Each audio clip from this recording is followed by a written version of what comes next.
sekutu menyembah kekudusan-Mu Tuhan. Penuhi hati kami kemuliaan budi-Nya.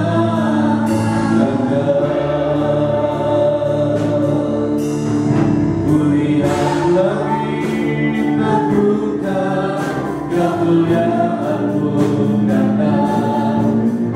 Penuhi tempat ini. Kami mengaku bersujud dan sujud menyembah kekudusan-Mu Tuhan. Penuhi hati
kami yang membawa kami sampai hari ini. Biar hati kami tetap mengucap syukur atas segala sesuatu yang terjadi. Kami percaya semua mendatangkan kebaikan dalam hidup kami. Terima kasih Tuhan, mari sampaikan isi hati-Mu. Mari berbicara lebih kuat lagi dalam hidup kami. Terima kasih Tuhan. Biar hikmat dan roh-Nya berkat Tuhan ada dalam hidup kami, dan kami menangkap yang ilahi daripada. Kami terima semuanya firman dalam nama Yesus Kristus. Yang percaya semua berkata amin. Nanti kembali.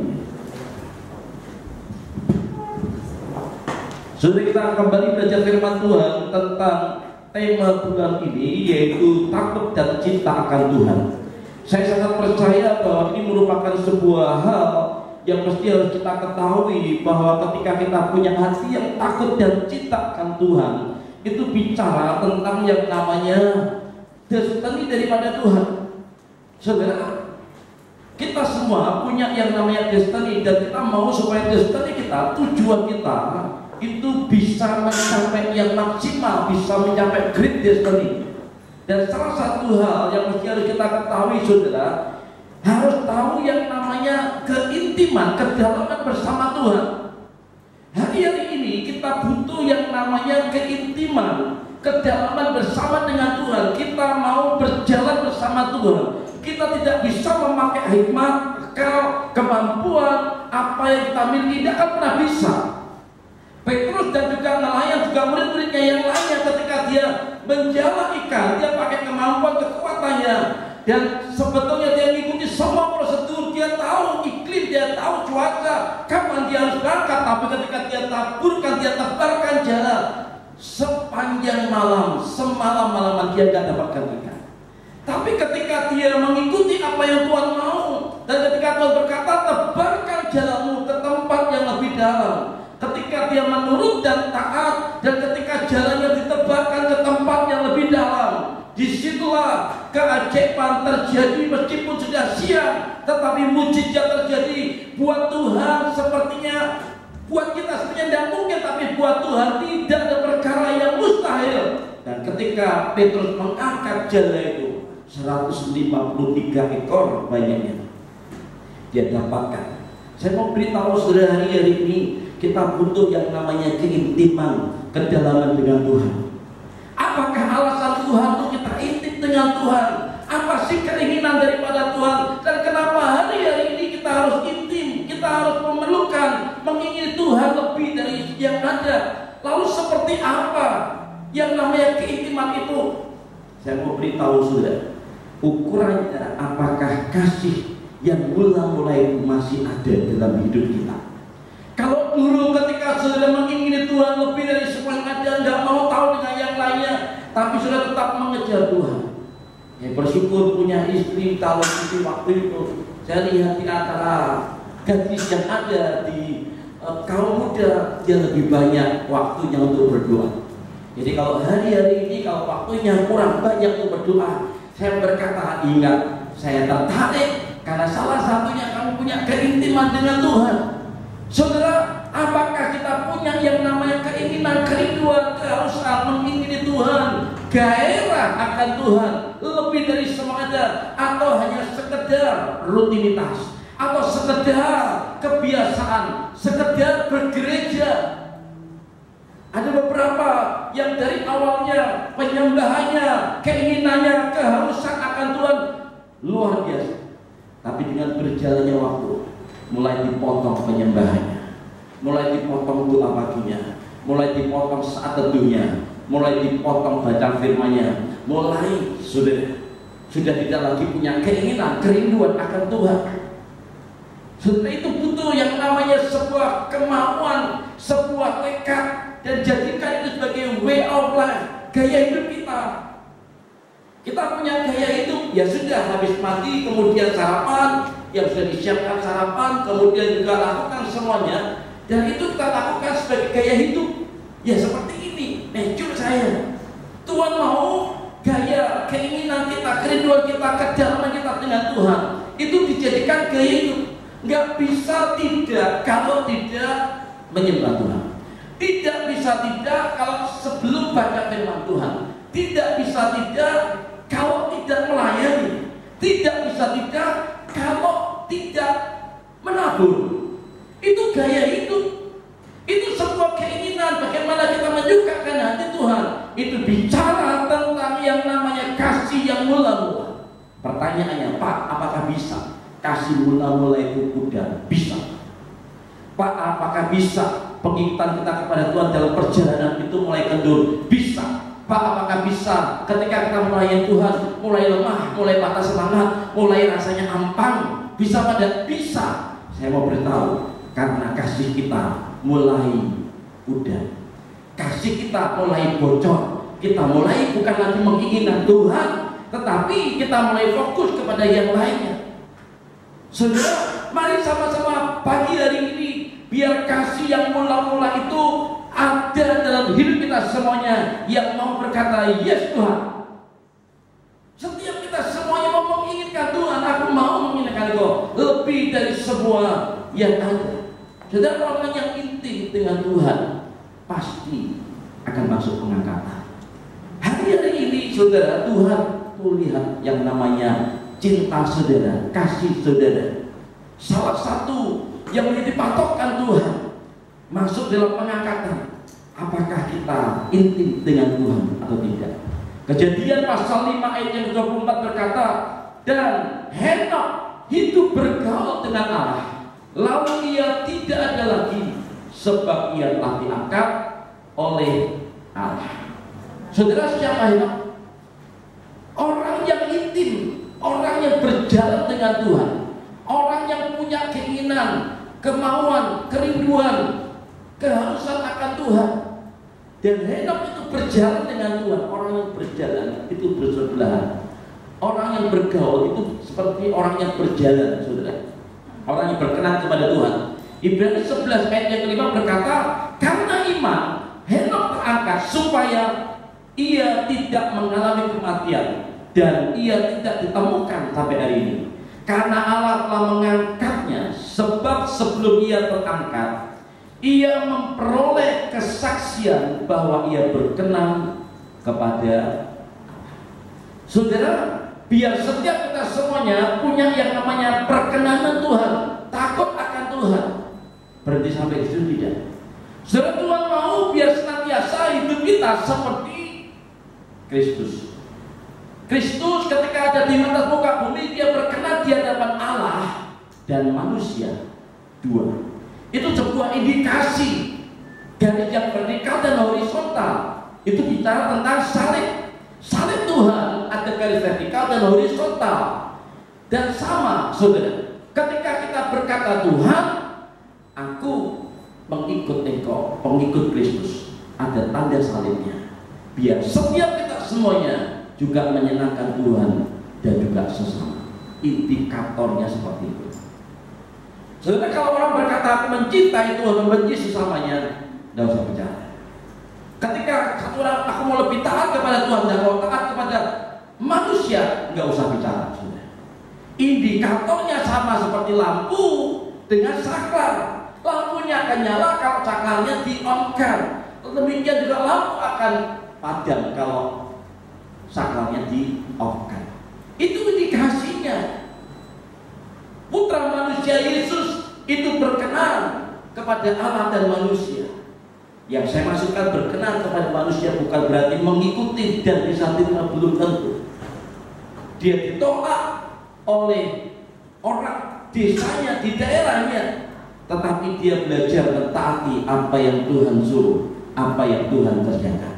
Henok juga sama, Henok adalah orang yang berkenan kepada Allah. Orang yang belajar untuk menyukakan dan hidup di dalam ketaatan daripada Tuhan.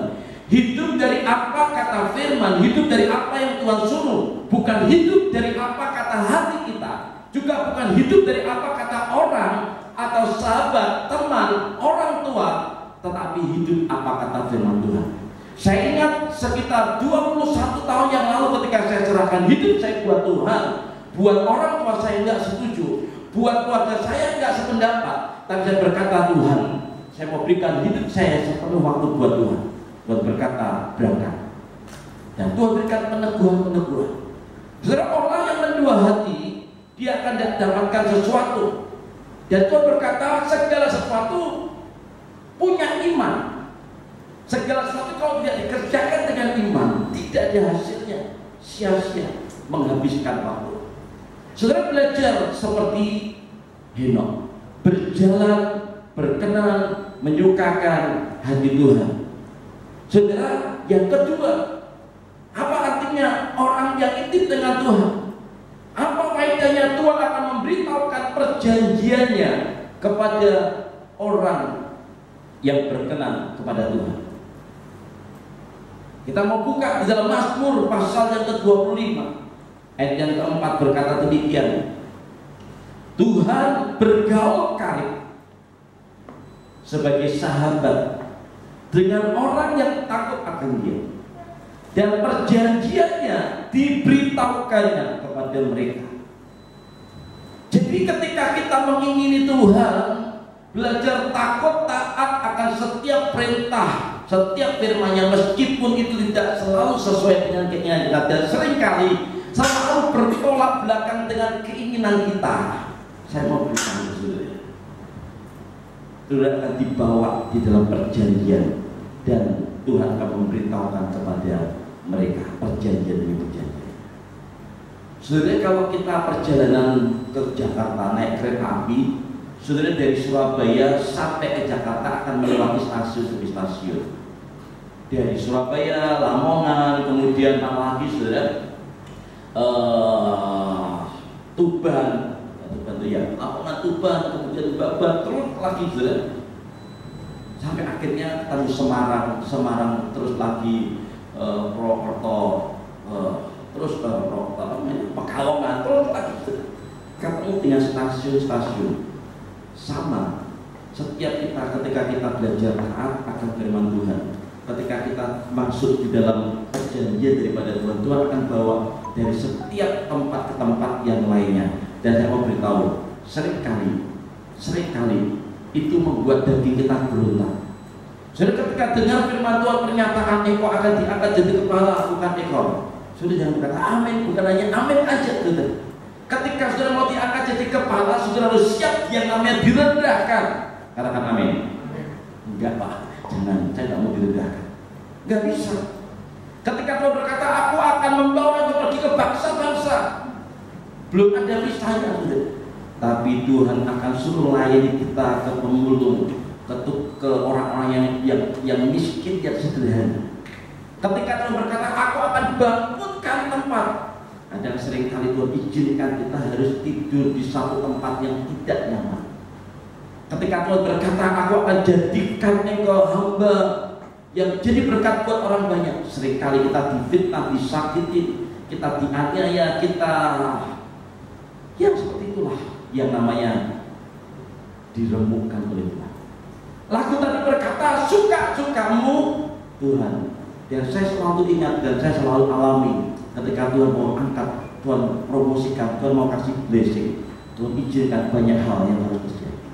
Tapi satu hal, ketika kita belajar bergaul karib dan tanya Tuhan, kenapa harus terjadi? Kenapa seperti ini? Kenapa Tuhan? Apa yang harus saya alami? Kenapa seperti ini? Kenapa? Selalu tanya dengan Tuhan, maka perjanjiannya akan diberitahukannya kepada kita. Orang yang bergaul, yang berjalan bersama Tuhan, dia selalu punya yang namanya hubungan kepada Tuhan, punya yang namanya relationship kepada Tuhan, ngobrol dengan Tuhan. Ketika Tuhan nyatakan perjanjiannya, maka kita lihat, bahkan bukan hanya dinyatakan tetapi digenapi. Saya katakan perjanjiannya digenapi. Saudara, hari-hari ini orang mengalami kesulitan. Hari-hari ini ada begitu banyak kesusahan, bukan hanya dialami oleh satu dua orang, tapi sebagian besar. Ada begitu banyak mereka yang menerima yang selayaknya dia tidak alami. Ada begitu banyak kesulitan, kendala, baik tentang keuangan dan lain sebagainya. Tapi hari-hari ini saya lihat yang namanya pintu surga dibuka oleh Tuhan. Saya lihat yang namanya favor Tuhan turun. Saya lihat yang namanya perjanjiannya diberitahukannya kepada Budi. Saudara juga sebut nama saudara. Ya, perjanjian Tuhan juga dinyatakan atas nama saudara. Dan saudara alami hari-hari yang berkata amin. Saudara, kemarin anak-anak sampai cukup malam, saya juga kasihan, tapi siang lainnya saya bersyukur Tuhan, engkau kerja, engkau luar biasa. Tiba-tiba ada cukup banyak yang masuk, jumlahnya ribuan, saudara. Sampai dua hambanya. Betul Pak? Ya, betul. Saya lihat dibuka oleh Tuhan. Saya berkata kepada istri saya, lihat juga favor Tuhan turun, anugerah Tuhan cara ajaib. Saudara, biar setiap kita semuanya juga mengalami perjanjian demi perjanjian daripada Tuhan. Yang percaya katakan amin. Yang berikutnya kita berkata, ketika kita intip dengan Tuhan, maka kita mendapatkan yang namanya perlindungan daripada Tuhan.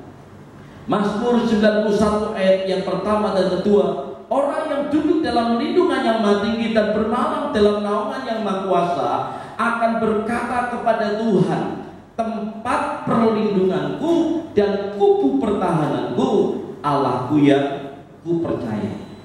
Tempat perlindungan dapat diterima oleh orang-orang yang duduk diam di rumah Tuhan, yang punya keintiman, yang punya kasih mula-mula kepada Tuhan. Orang yang sedang berkasih kasihan. Ada beberapa di antara kita kan mulai timbul yang namanya tertarik dengan pasangan, ya, belum menikah, kemudian yang mulai remaja, mulai dewasa, mulai tertarik. Itu kepinginnya ketemu, kepinginnya ngobrol, kepinginnya selalu bersamaan. Betul apa enggak? Betul apa enggak, saudara? Hanya kalau yang enggak, saya juga alami, saudara, keinginan rindunya selalu ngobrol, selalu dekat dengan Tuhan. Sama ketika orang itu inginnya duduk dia bersama dengan Tuhan, maka Tuhan itu jadi tempat perlindungan dan menjadi kubu pertahanan. Kalau ada serangan, ada kuasa gelap, Tuhan yang melindungi, Tuhan menjadi perlindungan kita. Bukan hanya itu, saudara, orang yang dekat, intim, tinggal di dalam Tuhan, dia menerima apa saja yang diminta. Berapa banyak kita mau menerima apa yang kita minta? Belajar dekat intim dengan Tuhan. Yohanes 15 ayat ke-7, jikalau kamu tinggal di dalam aku dan firmanku tinggal dalam kamu, mintalah apa saja yang kamu kehendaki dan kamu akan menerimanya. Jadi dalam Yesus, minta apapun jadi. Tapi orang kecenderungannya maunya yang belakang ini, sudah. Minta diterima, minta ada, minta disediakan. Tapi kalau suruh tinggal di dalam Tuhan dan firman Tuhan, untuk taat, untuk setia, untuk melakukan firman Tuhan, tidak. Yang ini jangan, yang ini mau, saudara. Itu manusiawi, wajar. Tapi saya mau berkata, mulai hari ini saya berkata, Tuhan, mampukan supaya saya tinggal dalam firman-Mu, mampukan supaya saya tinggal di dalam Tuhan dan mengikuti setiap firman Tuhan, maka terobosan demi terobosan yang kita minta Tuhan akan berikan. Katakan amin. Hari-hari ini saya lihat keajaiban Tuhan terjadi. Kita sedang berdoa buat tanah di belakang, kita berkata, Pak, ini resesi, ini kesulitan, ini banyak kesusahan. Tapi saya mau berkata, kita berdoa dan saya berkata, Tuhan, kalau ini semuanya jadi, ini semuanya bisa, itu akan menunjukkan bukan karena hikmat saya, juga bukan karena kemampuan kami, tetapi orang dunia akan tahu bahwa inilah Tuhan sendiri yang menjadi Yehovah Jireh. Saudara, saya lihat yang kita minta Tuhan akan menerimanya. Katakan amin. Saudara, kita mau sama-sama tetap tinggal dalam firman Tuhan, hidup intim dengan Tuhan. Hidup intim dengan Tuhan adalah hidup dengan kasih yang mula-mula, mengasihi Tuhan dengan segenap hati, jiwa, segenap akal budi kita. Ulangan 6 ayat yang keempat berkata, kasihilah Tuhan Allahmu dengan segenap hatimu dan dengan segenap jiwamu dan dengan segenap kekuatanmu. Saudara, seringkali kita ini punya kekuatan bukan untuk mengasihi Tuhan, mengejar Tuhan. Kita punya kekuatan untuk bekerja keras dari pagi sampai malam. Saya mau berkata, tidak salah.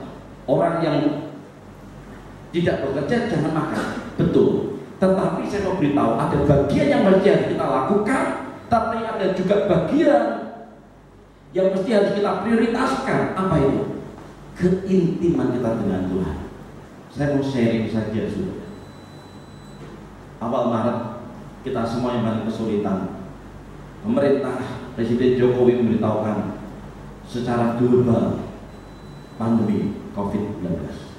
Saya mau berkata jujur, saya sempat putus asa, saya sempat kecil hati, saya sempat teriak, Tuhan, ini bagaimana? Tidak bisa ibadah seperti mulai tanggal 16 seperti ini, sudah. Kemudian juga sekolah, juga banyak hal. Sepertinya tidak punya harapan masa depan. Tetapi justru saat itu kami mengejar Tuhan, menginginkan Tuhan. Kami mau Tuhan, kami mau belajar mengasihi Tuhan dengan segenap hati. Dari pagi, siang, sore kita doa. Pagi, siang, sampai doa masih pintu dibuka sama Tuhan.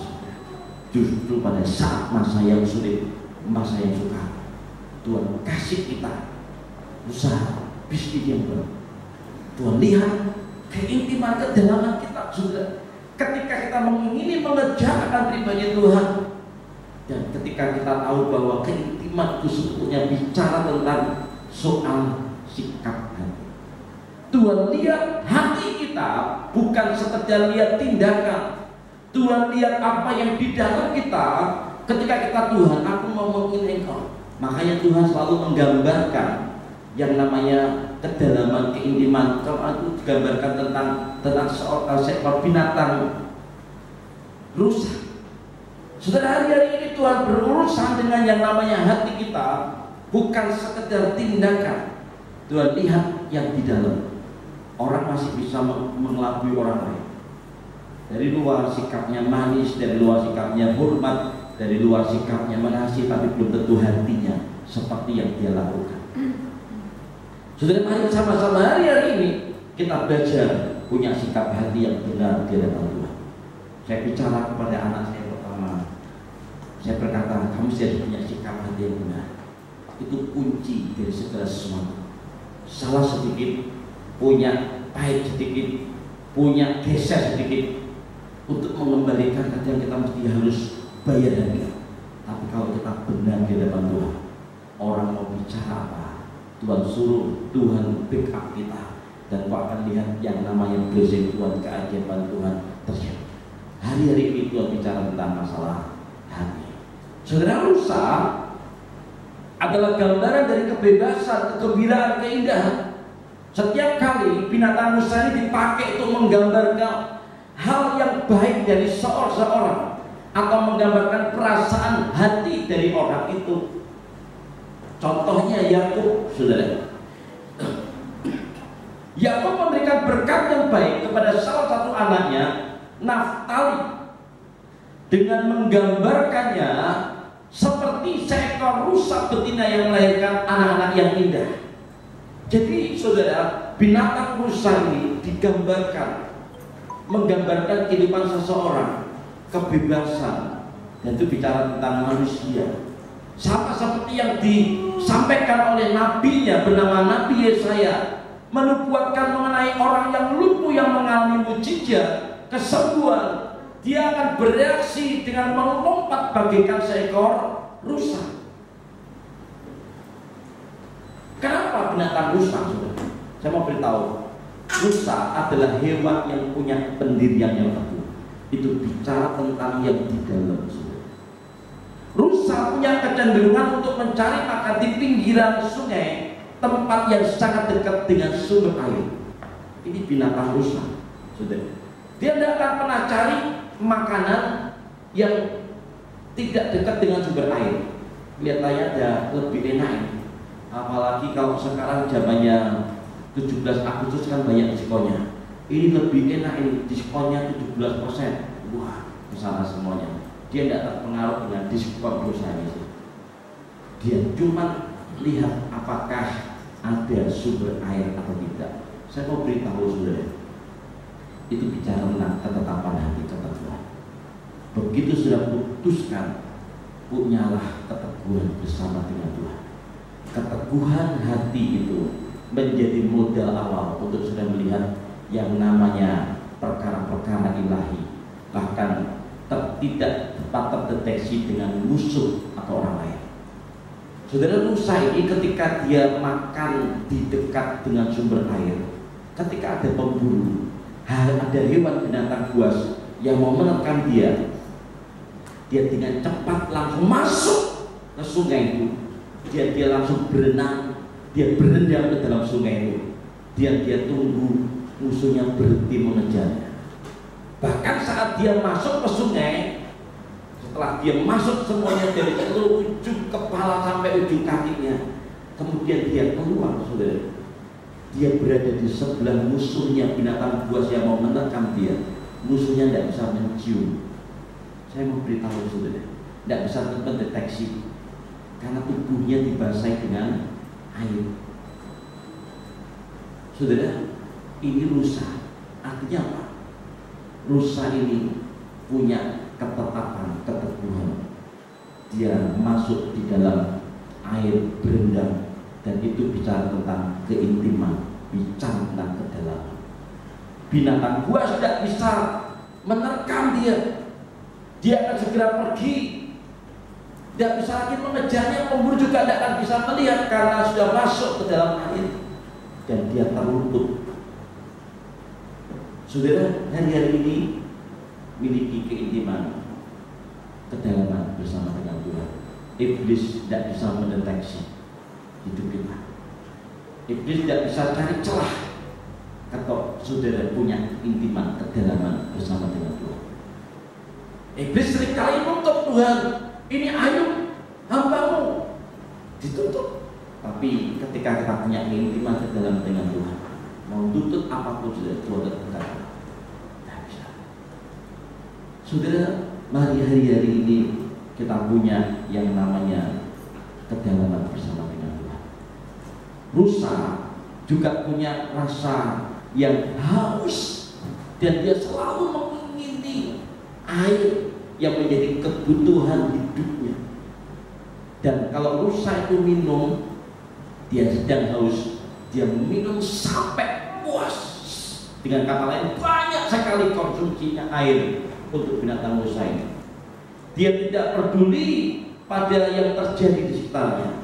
Yang penting dia dipuaskan. Saya mau beritahu, kalau kita diajak menyembah Tuhan, tidak usah peduli tentang jam, tidak usah peduli dengan orang lain. Kok sulit toh? Saya mau beritahu, mungkin bisa jadi kasih saudara mulai pudar, mulai luntur dengan Tuhan.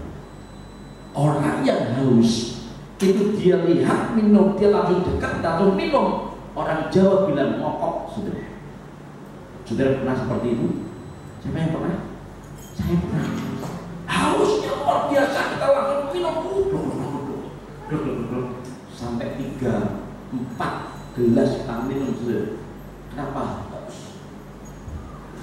Kalau rasa haus itu ada dalam hidup saudara hari-hari ini, saya mau beritahu, air kehidupan yang dari surga akan memuaskan memenuhi jiwamu, rohmu yang berjalan. Engkau akan dipuaskan, disegarkan kembali. Saudara, kalau sudah haus minum, saudara segar kembali apa enggak? Saya kemarin dari pagi sampai jam 12:30 saudara di kantor saya. Memang kadang keluar masuk tanpa saya sadari, saya tidak melakukan aktivitas yang berat ya.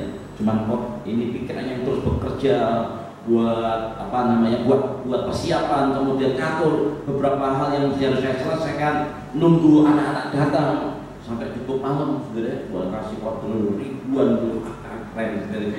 Kemudian haus, ketika haus, botol minum saya 1 liter kurang 1,5-4 liter itu separuh kurang sedikit mau saya habiskan, habis kok belum kita habis.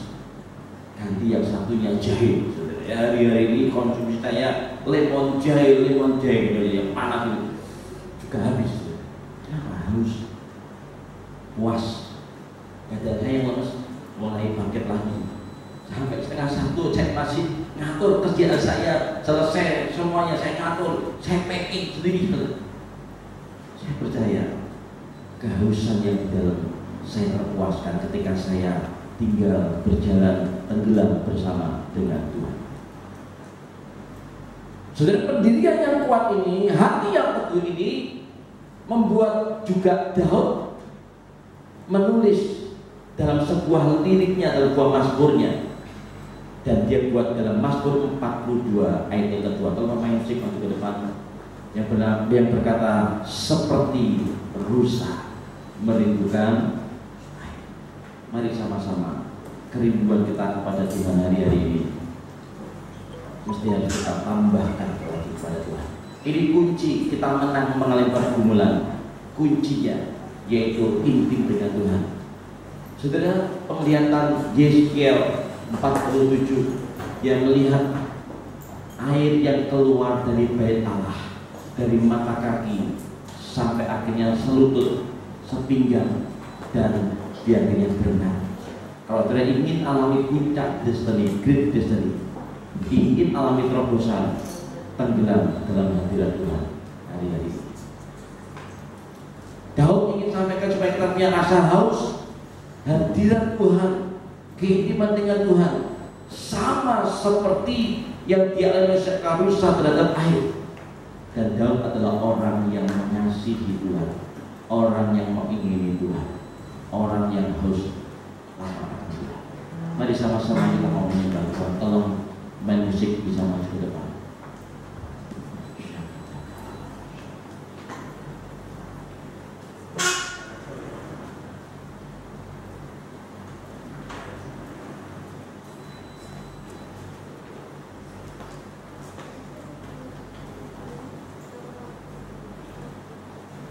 Mari siapkan hati saudara setiap saudara datang kepada Tuhan.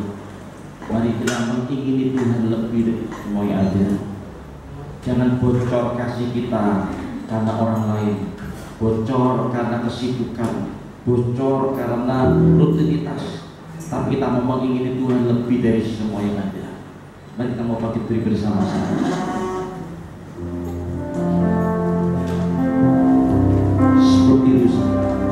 Seperti biru saya haus, rindu aliran sungaimu.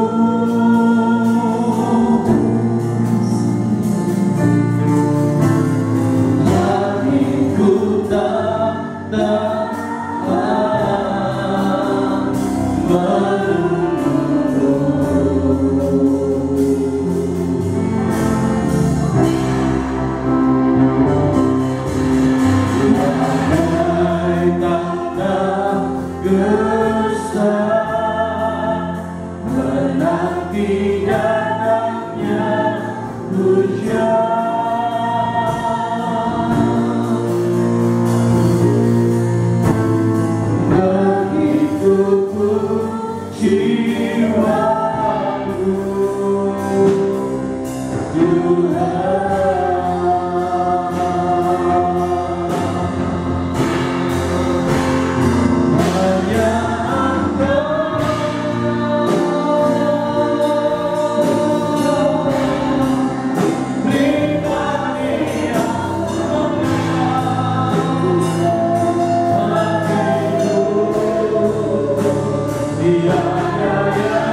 terbaik buat Tuhan dengan ketulusan kesungguhan hati kami dalam nama Yesus Kristus Tuhan yang